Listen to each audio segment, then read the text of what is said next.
speak at conferences, what it's like to be on the receiving end. And I don't know if a lot of you have been on the, where you are now, and you're like, oh, they talked about all these generalities, but they didn't really give me any stuff I could go back to the office and do anything with. I've got about 75 slides full of tactics that you could use. Your brains will fill up quickly, and I talk fast. So that's my warning. But the good news is that this presentation will be available to you. I've written, there are 10 tips that I'm going to focus on, and I've written an article on each one. Each article is 1,000 to 2,000 words that detail specifically each of these 10 tips that you will have available to you, and then we have a guide also that you can download. So we've got over 2,000 posts at toprankblog.com about SEO, about social, and also about online PR. So there's a lot of resources available to you. I've been doing the SEO thing since late 97, or actually late 96. And in the course of working for another company, building up search to be virtually most of the revenue, and then starting my own company in 2001, have continued to be a practitioner and have learned some things along the way. And that's kind of how we operate. We test stuff on our own sites. We have other sites that we use as testing grounds, and then what we learn there, we bring back to clients. So it's not just a matter of, okay, I've got a checklist, let's do these things. But it's a matter of ongoing testing and evaluation, right? And so that's basically the source of content that I'm going to share with you. This slide is basically a lot of the stuff that Gian said. We speak and give media coverage and so on and so forth. There's processes that we've developed over the years. Specific to online PR, optimized PR, pull PR, specific to SEO, of course, and also social media marketing. I would say that there's no one in the competitive SEO space that is not using advanced social media marketing tactics. There's just no way to acquire lots and lots of links without developing social networks. Our blog, for example, has over 1 million inbound links, and we've never paid for any of them. And they were all acquired using many of the tactics I'm going to talk about today. So some of the key takeaways, how do SEO and PR work best together? How can you get the best keywords? How can you research the best keywords? How does search and social media work together? And some tips on how you can optimize content, link building, and some insights on how do you measure optimized PR? How do you report the effects of optimized PR elsewhere in your organization? So the first thing I want to take a look at is publishers and what they're doing to leverage SEO to grow their footprint in the online marketplace. You look at online newspapers like Chicago Tribune, this is a case study, how they increased traffic by over 20 million visitors a month. Hearst magazines and even New York Times. Journalists are being trained on how to use keywords in the online version of what they're writing in print. They're being trained on how to use keywords in the blog posts that they write that cover the things they're going to talk about in the 10 o'clock or 6 o'clock news. So there's optimization that's happening on the publishing side, and it's been very, very effective.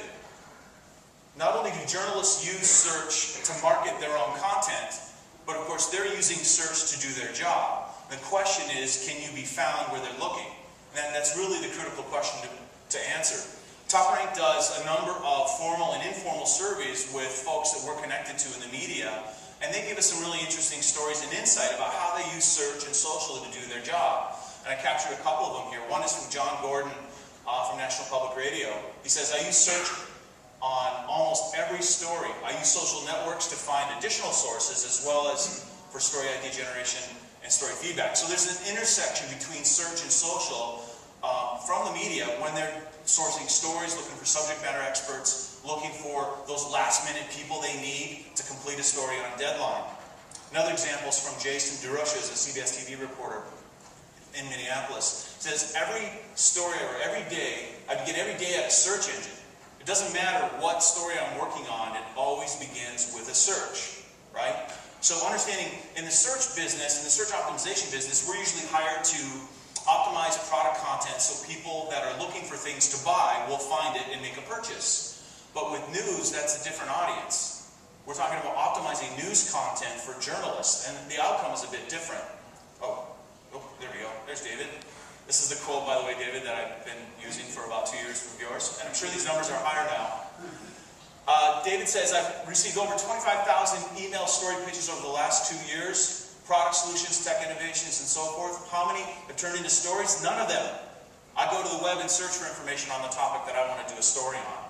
So again, it's a reflection of, okay, the audience we're trying to reach from a PR standpoint or media relations standpoint is clearly using search. What can we do to take advantage of that? So this is what I was talking about in terms of traditionally, marketing is funding SEO because they've got products and services to sell. Consumer goes to Google, they get presented with features and benefits and a call to action, and the outcome is a conversion of some sort. Whether it's B2B, it might be downloading a white paper, webinar, or whatever. If it's consumer side, it might be an actual transaction.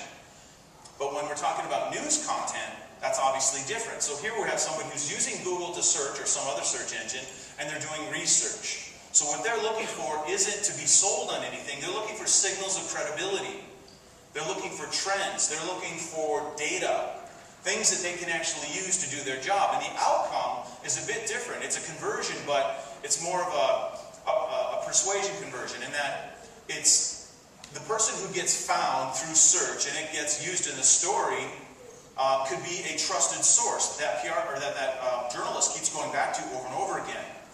And of course, that person on the receiving end hopes to develop that positive relationship with the journalist so they can continue to get free media coverage. So we've got to optimize things a little bit differently. And since in most organizations, the funding into SEO goes into marketing and not usually PR, that creates a bit of a challenge. So there's some ways you can leverage those resources organizationally. So as marketing is optimizing search content or product and services and other types of content designed to convert prospects into buyers, right? You can leverage common resources like keyword glossaries, right? If you know your company is engaging an SEO firm and they're generating keyword glossaries for you, you can leverage that for optimizing PR content. If they're engaging in a SEO consultant and they're looking at the content management system that you're publishing, that can benefit the PR side because you're using that same content management system. And there we have the other side. So this is another illustration of optimizing commercial content for sale versus optimizing news content to get more media coverage. The model I tend to use to explain this is push and pull, right? I mean, these things need to work together. You continue to send out press releases through wire services, you continue to execute media relations campaigns, and even social media relationship campaigns where you're pushing out message, you're pushing out content, but at the same time you want to make sure whatever you push out digitally online is optimized for keywords. So imagine a scenario where someone gets a pitch, it's actually compelling enough to open the email and read it, and what do? Go to Google. Where do they rank? Go to Google, search on the topic. Maybe they see media coverage on something, and they go over to Google and they search on the topic, and bam, your company was in the media coverage, and your company is in Google. Your company is in the pitch, and they're ranking high on Google. And that's a priceless connection. So I defined the search engine optimization essentially because it is kind of like, to a lot of folks, this sort of black box mystery thing.